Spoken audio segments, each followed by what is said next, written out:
أنا بفرح قوي لما بقابل الناس البسيطة اللي بتنحت في الصخر عشان لقمة العيش الحلال. الناس اللي دايما تقابلك بابتسامة وشوشها دايما بتضحك بالرغم انه ممكن يكون عنده هموم كتير جدا شايلها فوق دماغه. تحية لكل الناس الشقيانة. وانا النهاردة قابلت الراجل الجميل ده بيبيع حاجات بتاعت زمان اللي كنا بنفرح بيها جدا واحنا اطفال صغيرين. يلا تعالوا نتعرف عليه ونشوف هو بيبيع ايه. اسم الحاج ايه بقى؟ اسمه محمد. حاج محمد، قلت لي من المنيا. اجدع ناس، احلى تحيه لاهل المنيا كلها والله وكل الصعايده. منين من المنيا بقى؟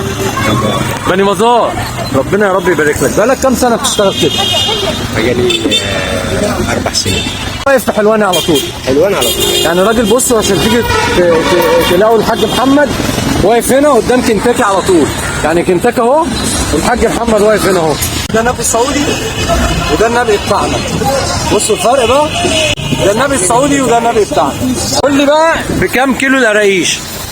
كيلو القراقيش مثلا احنا بنبيعه بالطاعي مثلا ايه ب 100. ب 100. لكن لما يكون مثلا واحد ياخد جمله نديله مثلا ايه 90 جنيه. ده انا شايف ناس تيجي تقول لك ب5 وب10 وحاجات كده. لا مش كله، انا ب 5 جنيه وابو 10 جنيه وابو 3 جنيه. بتراضي الناس انت؟ براضي ما بقولش لحد لا ابدا. والله جدع، والله جدع. عندك ولاد؟ عندي ولاد ربنا يا رب يخليهم لك يا رب ويحفظهم. قول لي انت ممكن تنزل يوم ما تبيعش يا محمد؟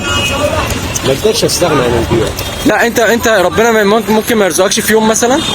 يعني مثلا اليوم لو يطلع لي 100 جنيه حلو نعمل خاطر ربنا. ما بتزعلش؟ لا ما زعلش. كله رزق عند ربنا سبحانه وتعالى. بنقسم وربنا بتاعنا. ربنا يرضيك. ما بتقولش لحد ابدا انت لا؟ لا لا لا. ان انت قاعد في الشارع ما شاء الله فيه اطفال كتير بيجولك. مش هنا بس، اي مكان يعجبنا اجي فيه يعني. انما انت مستقر دلوقتي هنا؟ الوقت مستقر هنا. ربنا يا رب يصلح حالك يا عم محمد. انت راجل محترم واتمنى ان انا اشوفك تاني ان شاء الله، اشوفك تاني وندوق الحاجه الحلوه بتاعتك دي. يا شيء شرف. ربنا يا رب يوسع عليك. بكام بقى ده؟ ده مثلا احنا بنجيب مثلا ب 4 ونص نبيعها ب 5. حلو قوي دي. انا هشتري دي. انت؟ لا لا ده ما ينفعش. احلى عبد محمد في مصر كلها وتحيه كبيره قوي لبني مزار والمنيا. بتحب دي؟ خد مني ليك هديه. الرزق عمره ما كان في يوم بكتر المال.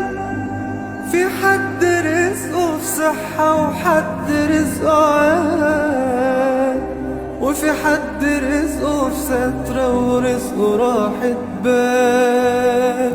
يعني الكمال لله مبدل الأحوال، كل ما يرضى العبد بيزيد من هداه. تاخد ايه؟ حنكة. وانت؟ ما كنتش حاجة جاية معايا. مش هتاكل حنكش معاه؟ أما أنا هاكل معايا. قلبي اللي انا والشفا يا عسل. خدت جامد. ربنا